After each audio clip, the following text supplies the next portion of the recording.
climate change, both in the sense of adaptation and mitigation.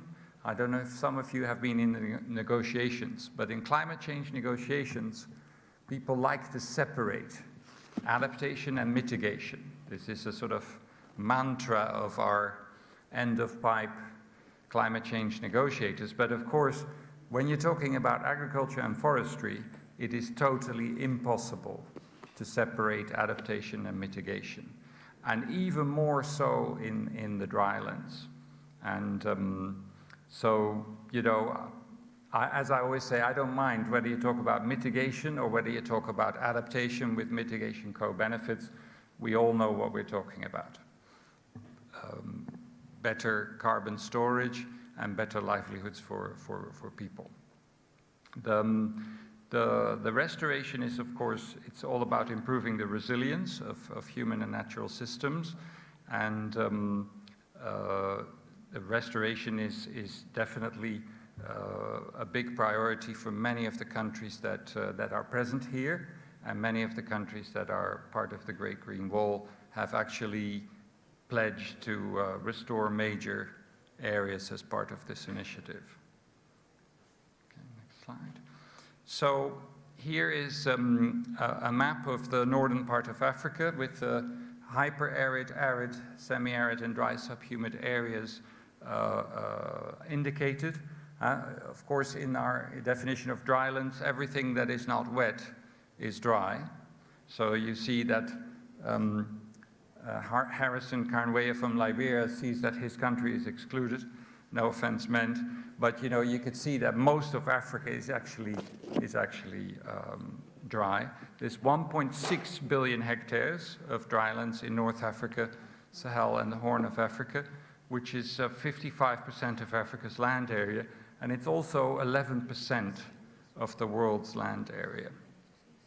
And then the core Great Green Wall area is defined as the area around the 400 millimeter precipitation limit, and that covers 0.8 billion hectares. Now, you heard Julia say that we have identified opportunities for restoration of about 160 million hectares, so that is about one-fifth of that core Great Green Wall area. So, the landscape. It's always good to draw lines on a map, but there's also people living there. 500 million people in the overall Great Green Wall area. And actually in the core Great Green Wall area, it's about 50% of those 500 million people, so 250 million people. So very clearly, yeah, when we talk about restoration in a landscape like that, we're talking about integrated landscape approaches. You know, we're not talking about traditional fencing, excluding people. This is really about restoring trees in the landscape and restoring forests in the landscape. The land use distribution in the core Great Green Wall area is indicated. Interestingly, you will see that actually 11% of that area is forest. And this is something that we've been able to ascertain recently using a tool called Collect Earth. This is something that FAO developed together with Google to be able to do very detailed and very rapid assessments of tree cover, even in dryland areas where until recently this was very difficult to assess with the kind of satellite imagery and the kind of tools we had.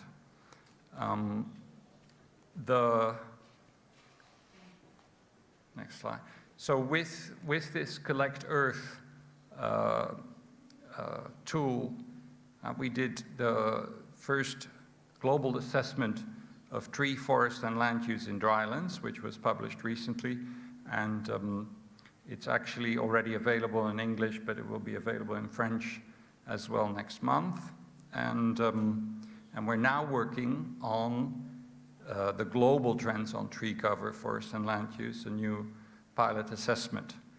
The powerful element of Collect Earth is that you don't have to rely so much on highly expert assessment. We did this now in 30 countries, trained groups of between 10 and 20 people, and they actually can do these assessments themselves. It's based on sampling, so it's not a mapping approach, but it's a sampling approach. Basically, all the Part 1 countries to the Climate Convention are using sampling. So many points, detailed assessment. You get very much more reliable assessment at lower cost. Finally, we come to the map. So this is the map of the restoration opportunities in the map of the plots we assessed to come to the map of restoration opportunities. And you'll see there that, you know, the assessors, they put a grid on a very detailed image, and they can actually count the individual trees. So this is how we found, in the global drylands, we found 1.11 billion hectares of forest not only, but we also found 13 billion trees estimated by this detailed assessment. And that's actually an underassessment because the assessors stopped counting trees at the number of 30. So that's actually an underassessment. And this shows you the powerful detail that you can see. Of course, the processing of these assessments doesn't happen on your laptop, but it happens in the cloud with the facilities provided by Google. So, you know, things that you used to have to run on your computer for days on end to get the result, now they get computed in seconds away from your computer, which also allows civil society to transparently assess, you know, whether the assessments that we publish are actually accurate in their view. So it's a great tool for transparency as well. Okay, so the plot is assessed over 70 variables. We have used, for this map, we've used tree cover as an indicator of the restoration opportunity. Can also use other indicators, of course. We've stratified the landscapes based on aridity zone and land use. Of course, you know, if you're in a subhumid area with 600 millimeters, you're going to have a very different vegetation type than if you're in a near desert condition with 100 millimeters of rain a year. And then we've developed 3 scenarios for restoration, you know, low, middle, and high ambition. So here we go. This is the table that I won't bother you with. It's the technical details. Here you could see, though, one thing I will tell you is that the map, actually the greener it is, the more restoration opportunity there is. So, you know, it's a bit counterintuitive because normally you think the greener it is, the more forest there is. So here's the map. It's already published on the internet. It was put there yesterday, I think.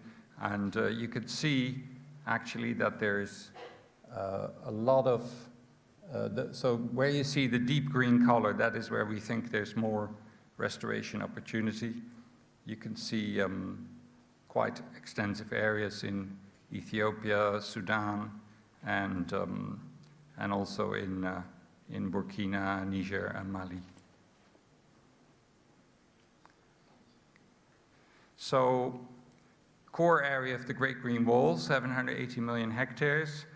Different scenarios, as Ms. Bucknell said, high scenario, 166 million hectares, but of course, you know, even the low scenario would still involve restoring 66 million hectares of land. For the Sustainable Development Goals targets, the range of restoration that we would need is between 5 and 10 million hectares a year. But of course, that does not take into account any emission reductions or emission removals targets that we might have under the climate change goal. Next steps, we're going to map and quantify the overall opportunities, and we're going to support countries based on demand. These, of course, these are regional maps. That doesn't tell you what to do in each individual country. We're already working with countries like Sudan and Senegal on developing project proposals for the Green Climate Fund to make this a reality. And you know, we're also building new information systems with them. And of course, many of these countries already have targets, you know, land degradation neutrality, sustainable development goals, the Africa 100 commitment to restoration, so we can definitely build on that. And finally, thanks to all the organizations supporting us, including many of the African regional organizations, and of course also the World Bank and the World Resources Institute and the German Federal Ministry of Environment and Nature Conservation. I will make sure that you have this link, that we make it available through the Global Landscape Forum website, so that you can find all the information you might want. Thank you so much. Thank you.